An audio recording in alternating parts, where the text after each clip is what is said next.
ఇది ఇలా ఎందుకు జరిగింది, అలా ఎందుకు జరిగిందని ఏడ్చి మొత్తుకొని గగ్గోలు పెడతావు. కానీ భూత భవిష్యత్తు వర్తమాన కాలములన్నీ ఎరిగిన వాడు నీకు తోడై ఉన్నాడని, ఆయనకు తెలియకుండా ఏది జరగదని, నీకేది అనుమతించినా నాకేది అనుమతించినా అన్నిటి వెనక సమస్తము సమకూర్చి మన మేలుకి, మన మంచికి, మన క్షేమానికి, మన ఆశీర్వాదానికి, మన అభివృద్ధికే తీసుకొస్తాడన్న సంగతి మనం ఎరుగని కారణము చేత మనం ప్రస్తుతాన్నే తెలుసుకోలేం. ఇప్పుడు ఇంకో నెక్స్ట్ నిమిషం ఏంటో తెలియదు మనకి.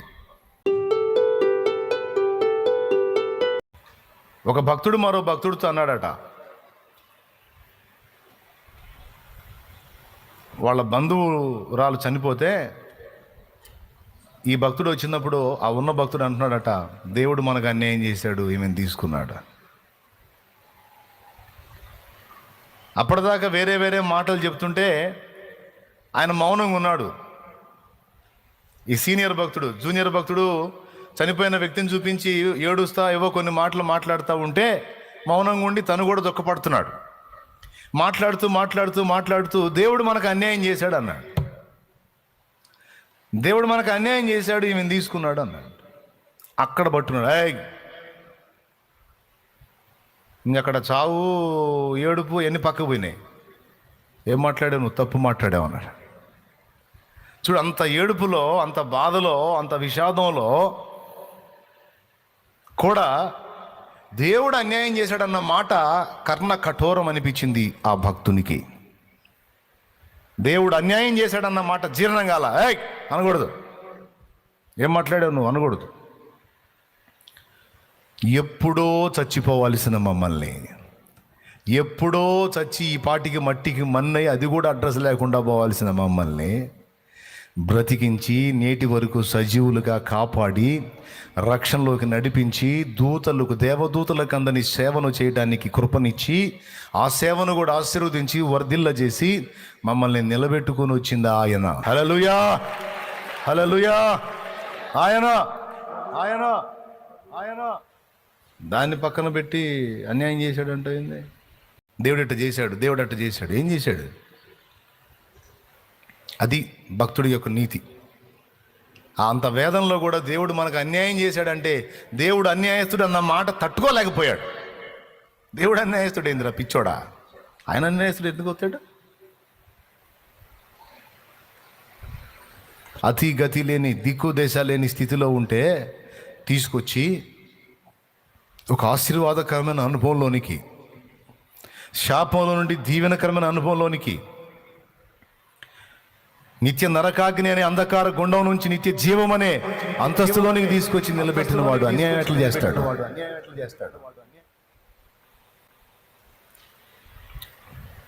నీ గుండెలో ఇలాంటి ముద్ర ఉండాలి. ఆ మాట నీకు నీ సొంతోడన్నా బయటోడన్నా నీకు జీర్ణం కాకూడదు. అన్యాయం చేశాడు, అట్లా చేశాడు, ఇట్లా అయిపోయింది. ఏ స్థితిలో, ఏ పరిస్థితిని బట్టి ఆ మాట వచ్చినా సరే దాన్ని మనం తట్టుకోవటానికి లేదు, వెంటనే రివర్స్ అవ్వాలి. స్తోత్రం. ఆయన సత్యవంతుడు, న్యాయవంతుడు, నమ్మదగినవాడు. పిచ్చి పనులు కాదు, పిచ్చి పనుల్లో అనిపించే ఆయన కార్యాల్లో మనకందని అనంత జ్ఞానం. మనకు దేవుడు చేసే కార్యాలు కొన్ని వెర్రి కార్యాల్లాగా, వెర్రిమొరి చేష్టల్లాగా అనిపిస్తాయి, కానీ అందులో నీకు అర్థం కాని జ్ఞానం ఉంటుంది, నీకు అర్థం కాని మర్మం ఉంటుంది. సడన్గా ఒక శాల్తీ లేచింది అనుకో, అయ్యో ఎందుకు పోయాడో అంటావు, నువ్వు ఏడుస్తావు. ఎందుకు పోయిందో, ఎందుకు పోయాడో నీకు తెలియదు. సడన్గా ఒక నష్టం కలిగిందో, ఎందుకు కలిగిందని ఏడుస్తావు నువ్వు, దాని వెనుకున్న ఆంతర్యం ఏంటో నీకు తెలియదు. ప్రతి విషయంలో అంతే. ఇది ఇలా ఎందుకు జరిగింది, అలా ఎందుకు జరిగిందని ఏడ్చి మొత్తుకొని గగ్గోలు పెడతావు. కానీ భూత భవిష్యత్తు వర్తమాన కాలములన్నీ ఎరిగిన వాడు నీకు తోడై ఉన్నాడని, ఆయనకు తెలియకుండా ఏది జరగదని, నీకేది అనుమతించినా నాకేది అనుమతించినా అన్నిటి వెనక సమస్తము సమకూర్చి మన మేలుకి, మన మంచికి, మన క్షేమానికి, మన ఆశీర్వాదానికి, మన అభివృద్ధికే తీసుకొస్తాడన్న సంగతి మనం ఎరుగని కారణము చేత మనం ప్రస్తుతాన్నే తెలుసుకోలేం. ఇప్పుడు ఇంకో నెక్స్ట్ నిమిషం ఏంటో తెలియదు మనకి. ఎప్పటికప్పుడు బ్రతుకులు మనయి. గడిచిన నిన్న తెలుసు, కానీ జరుగుతున్న నేడు కూడా ఇంకొక నిమిషం తర్వాత ఏంటో తెలియదు, రేపేంటో. కానీ ఆయన అన్ని కాలములలో ఉన్నవాడు. గడిచిన కాలం తెలుసు, జరుగుతున్న కాలం తెలుసు, జరగబోతున్న కాలం కూడా తెలుసు. త్రికాలజ్ఞుడు ఆయన. ఇప్పుడు చెప్పండి, ఎవరి జ్ఞానం గొప్పదే? భూత భవిష్యత్ వర్తమాన కాలాలు ఎరిగిన వాడు ఆలోచన గొప్పదా? ఆయన నడిపింపులు గొప్పయా? లేకపోతే మన మట్టి బుర్ర ఇది గొప్పదా? చెప్పు. నీ జ్ఞానం ప్రకారం నడుస్తాడు. కావాలంటే నీ మనసు దోచినట్టు చేయమంటావా? చెప్పు. అట్లనే ఓకే బేటా అంటాడు.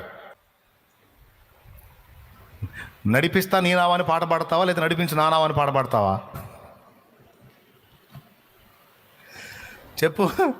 యేసయ్యా నడిపిస్తా నీ నావా, నువ్వు కూర్చో, నేను నడిపిస్తా, నేను ఎడి తిప్పితే అడు తిరుగు, అంతే. ఏం పాడతారు మీరు? నడిపిస్తా నీ నావా? వద్దులే, ఆయన కూర్చొని నీ డ్రైవింగ్ సీట్లో ఆల్రెడీ కూర్చొని ఉన్నాడులే, నడిపిస్తాడు. భూత భవిష్యత్తు వర్తమాన కాలముల త్రికాల జ్ఞానం కలిగిన వాడు ఆయన. ఎవరేంటో, ఎవరెందుకో, ఎవరు ఎలానో, నీ జీవితంలో ఏది ఎప్పుడు ఏంటో అంతా తెలుసు. సమస్తము ఎరిగినటువంటి సృష్టికర్తకు నీ జీవితాన్ని, నీ సమస్త ఆలోచనలు, నీ పరిస్థితుల్ని, సమస్యల్ని అప్పచెప్పి నీ చిత్తమే సిద్ధించుగాకాను, నీ ఆలోచనే నెరవేరునుగాకాను. ఎందుకంటే నా యోచన యుక్తం కాదు, నీ యోచన యుక్తమైంది. నా గడిచిపోయిన నిన్న తెలుసు కానీ రేపు తెలియదు యేసయ్యా. కానీ నీకు నా నిన్న తెలుసు, నేడు తెలుసు, రేపు కూడా తెలుసు. కాబట్టి అన్ని కాలాలకు సరిపోయిన వాడివి. నీ జ్ఞానం గొప్పదయ్యా. నీ ఆలోచనే నాలో నెరవేరాలి. దేవుని యందు అన్యాయము లేదు. మనం నమ్మదగని వారమైన ఆయన నమ్మదగినవాడుగా ఉన్నాడు. మనం అబద్ధికులం అవుతామేమో కానీ దేవుడు సత్యవంతుడు కాక తీరడు. మన చర్యలే పిచ్చివి కానీ మన విషయంలో దేవుడు చేసే చర్యలు జ్ఞానము గలవే. దీన్ని ఎరిగి ఉంటే మనసారా ఇప్పుడు దేవుణ్ణి స్తుతించాలనిపించింది. యేసయ్యా నీకు స్తోత్రం అనాలనిపించింది. అవును యేసయ్యా, నువ్వు ఏది చేసినా, ఏది అనుమతించినా సమస్తము నా మేలు కొరకే తీసుకురాగలవు. సమస్తము నాకు ప్రయోజనకరంగా మార్చగలవు. ఇప్పటికే ఎన్నో చేశావు. సిలువలో నువ్వు నా కోసం చేయాల్సిందంతా చేశావు. అక్కడే అర్థమైపోయింది, ఇంకా నిన్నెందుకు సణుగుతాను నేను. నీకు స్తోత్రమయ్యా, నిన్ను స్తుతించుకుంటా, ఆరాధించుకుంటా, మహిమపరచుకుంటా, ప్రస్తుతించుకుంటా. నీకు స్తోత్రమేసయ్యా. సన్నుతించు దేవుణ్ణి, మనసారా సన్నుతించు, కొనియాడు. స్తోత్రం. ఎవ్వరు కూడా ఏ పరిస్థితిని బట్టి కూడా ప్రభువుని విడనాడొద్దు, ఎడబాయొద్దు. హృదయంలో ఒక స్థిరమైన తీర్మానం. ఇంకా రక్షణ పొంది మీ జీవితాన్ని ఎవరైనా దేవుని చేతికి అప్పగించకపోతే, భూత భవిష్యత్ వర్తమాన కాలంలో తెలిసినటువంటి ప్రభు చేతికి మారు మనసు పొంది పాప క్షమాపణ నిమిత్తం బాప్తిస్మం పొంది నీ జీవితాన్ని ఆయన చేతికి అప్పచెప్పుకో. ఇప్పటిదాకా నీ బ్రతుకు పడవ నువ్వు నడుపుకున్నావు, ఇక ఆయన నడపమని ఆయన చేతికి అప్పచెప్పు. ఒక నూతనమైన అనుభవంలోనికి నిన్ను తీసుకొని వెళ్తాడు. హల్లెలూయా, హల్లెలూయా, హల్లెలూయా, హల్లెలూయా. నా తండ్రి, వీటిలందరికీ కూడా నువ్వు ఇచ్చిన ప్రేరేపణను బట్టి, వారి ఆలోచనలు ఏవో నాకు తెలియదు, వారి పరిస్థితులు ఏవో నాకు తెలియదు, కానీ అందరి హృదయములను, మనసులను ఎరిగి ఉన్న దేవా, ఎవరికి ఏ మాట అవసరం ఆ మాట నువ్వు అందించావని నిన్ను స్తుతిస్తున్నాను.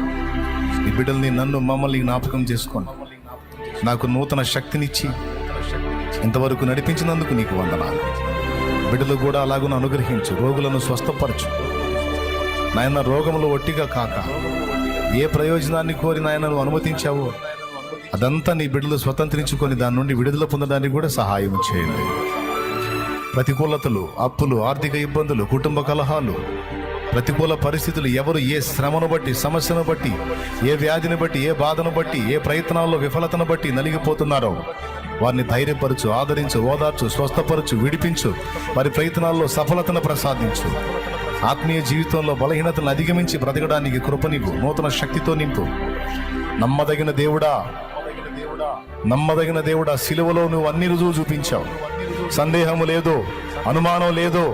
నీ ప్రేమ నిజం, నీ త్యాగం నిజం, నీ కనికరం నిజం, నీ న్యాయం నిజం, నీ నమ్మకత్వం నిజం, నీ విశ్వాస్యత నిజం, నీ సత్యసంధత్వం నిజం. నీకు స్తోత్రం, స్తోత్రం, స్తోత్రం, స్తోత్రం. మా బిడ్డలందరినీ కూడా పేరు పేరున జ్ఞాపకం చేసుకో. ప్రతి కన్నీటిని తొడుగు నాయన. ప్రతి గుండె చెదిరిన బిడ్డను ఆదరించి ధైర్యపరచు. నీ బిడ్డలు నా ప్రభువా శ్రమలకు వెరిచేవారుగా గాక, భయపడేవారుగా గాక, వాటి వెనుకున్న ఆంతర్యాన్ని గుర్తుపట్టి నిన్ను మయంపరిచేవారుగా ఉండడానికి సహాయం చేయండి. ఇప్పుడు కళ్ళ ముందున్న శ్రమ కాదు, దీని తర్వాత నా ప్రభు నాకు దాచిపెట్టినది ఏదో నా ముందుకు వచ్చింది. ఈరోజు నేను శ్రమను అనుభవిస్తున్నాను, దీని తర్వాత నాకు దేవుడు దాచిపెట్టిన గొప్పది నాకు లభిస్తుంది, నేను దాన్ని స్వతంత్రించుకుంటాను అన్న నిశ్చయత బిడ్డలందరికీ దయచేయండి. ఇక్కడున్న బిడ్డలు, లైవ్ ద్వారా, జూమ్ ద్వారా అందుబాటులోకి వచ్చిన బిడ్డలు ఎంతమంది నీ ప్రశ్నలతో ఉన్నారో వారికి సమాధానం నువ్వు ఇచ్చినందుకు నీకు వందనాలు చెల్లిస్తూ మీరు పేరునా దీవించండి. ప్రతి ఒక్కరిని సంధించండి ప్రభువా. సర్వశక్తి గల దేవా, నీ కృపతో నింపండి. స్తుతి మహిమ ఘనత నీకే చెల్లిస్తూ యేసు ప్రశస్త నామములో ప్రార్థించి వేడుచున్నాము తండ్రి. ఆమేన్.